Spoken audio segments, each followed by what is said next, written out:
முதல் வாசகம். உன் ஒளி விடியல் போல் எழும். இறைவாக்கினர் எசாயா நூலிலிருந்து வாசகம். அதிகாரம் 58 இறைவசனங்கள் 7 முதல் 10 முடிய.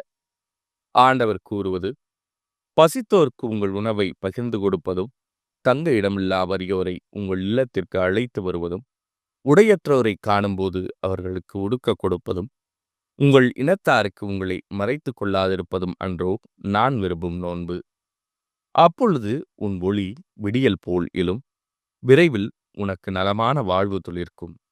உன் நேர்மை உனக்கு முன் செல்லும். ஆண்டவரின் மாட்சி உனக்கு பின் சென்று காக்கும். அப்போது நீ ஆண்டவரை மன்றாடுவாய், அவர் உனக்கு பதிலளிப்பார். நீ கூக்குரல் இடுவாய், அவர் இதோ நான் என மறுமொழி தருவார். உன்னிடையே இருக்கும் நுகத்தை அகற்றிவிட்டு சுட்டிக்காட்டி குற்றஞ்சாட்டுவதையும் பொல்லாதன பேசுவதையும் நிறுத்திவிடு. பசித்திருப்போருக்காக உன்னையே கையெழுத்து வறியோரின் தேவையை நிறைவு செய்வாயானால், இருள் நடுவே உன் ஒளி உதிக்கும். இருண்ட உன் நிலை நண்பகல் போலாகும். இது ஆண்டவரின் அருள்வாக்கு. இறைவா, உமக்கு நன்றி. பதிலுரை பாடல். ஆண்டவருக்கு அஞ்சுவோர் இருளில் ஒளியென மிளிர்வர். இருளில் ஒளியென அவர்கள் நேர்மையுள்ளவர்களிடையே மிளிர்வர். அருளும் இரக்கமும் நீதியும் உள்ளோராய் இருப்பர். மனமிறங்கி கடன் கொடுக்கும் மனிதர் நன்மை அடைவர். அவர்கள் தம் அலுவல்களில் நீதியுடன் செயல்படுவர். ஆண்டவருக்கு அஞ்சுவோர் இருளில் ஒளியென மிளிர்வர். எந்நாளும் அவர்கள் அசைவுறார். நேர்மையுள்ளோர் மக்கள் மனத்தில் என்றும் வாழ்வர். தீமையான செய்தி எதுவும் அவர்களை அச்சுறுத்தாது. ஆண்டவரில் நம்பிக்கை கொள்வதால் அவர்கள் இதயம் உறுதியாயிருக்கும். ஆண்டவருக்கு அஞ்சுவோர் இருளில் ஒளியென மிளிர்வர். அவர்கள் நெஞ்சம் நிலையாயிருக்கும். அவர்களை அச்சம் மேற்கொள்ளாது. அவர்கள் வாரி வழங்கினர், ஏழைகளுக்கு ஈந்தனர். அவர்களது நீதி என்றென்றும் நிலைத்திருக்கும். அவர்களது வலிமை மாட்சியுடன் மேலோங்கும். ஆண்டவருக்கு அஞ்சுவோர் இருளில் ஒளியென மிளிர்வர். இரண்டாம் வாசகம். கடவுளை பற்றிய மறைபொருளை உங்களுக்கு அறிவித்தேன். திருத்தூதர் பவுல் கொரிந்தியருக்கு எழுதிய முதல் திருமுகத்திலிருந்து வாசகம். அதிகாரம் 2 இறைவசனங்கள் 1 முதல் 5 முடிய. சகோதரர் சகோதரிகளே, கடவுளை பற்றிய மறைபொருளை அறிவிக்க நான் உங்களிடம் வந்தபோது மிகுந்த சொல்வன்மையுடனோ ஞானத்துடனோ வரவில்லை.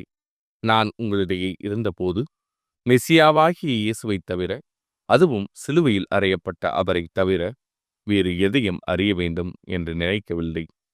நான் உங்கள் நடுவில் வலுவற்றவனாய் மிகுந்த அச்சத்தோடும் நடுக்கத்தோடும் இருந்தேன். நான் பறைசாற்றிய செய்தி ஞானத்தின் கவர்ச்சியான சொற்களில் அமையவில்லை. ஆனால் அது தூய ஆவியின் வல்லமையை எடுத்து காட்டுவதாக அமைந்தது. உங்கள் நம்பிக்கைக்கு அடிப்படை மனித ஞானம் அல்ல, கடவுளின் வல்லமையே.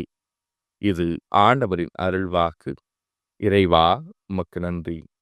நற்செய்திக்கு முன்பால் தொலி. அல்லேலூயா, அல்லேலூயா. உலகின் ஒளி நானே. என்னை பின்தொடர்பவர் இருளில் நடக்க மாட்டார், வாழ்வுக்கு வழிகாட்டும் ஒளியை கொண்டிருப்பார். அல்லேலூயா. நற்செய்தி வாசகம். உலகிற்கு ஒளியாயிருக்கிறீர்கள். மத்தேயு எழுதிய தூய நற்செய்தியிலிருந்து வாசகம். அதிகாரம் 5 இறைவசனங்கள் 13 முதல் 16 முடிய.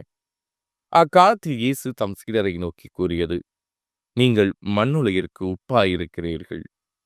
உப்பு உவர்பற்று போனால் எதை கொண்டு அதை உவர்ப்புள்ளதாக்க முடியும்? அது வெளியில் கொட்டப்பட்டு மனிதரால் மிதிப்படும், வேறு ஒன்றுக்கும் உதவாது. நீங்கள் உலகிற்கு ஒளியாயிருக்கிறீர்கள். மலை மேல் இருக்கும் நகர் மறைவாயிருக்க முடியாது.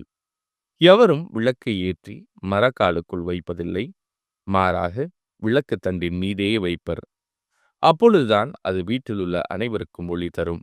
இவ்வாறே உங்கள் ஒளி மனிதர் முன் ஒளிர்க.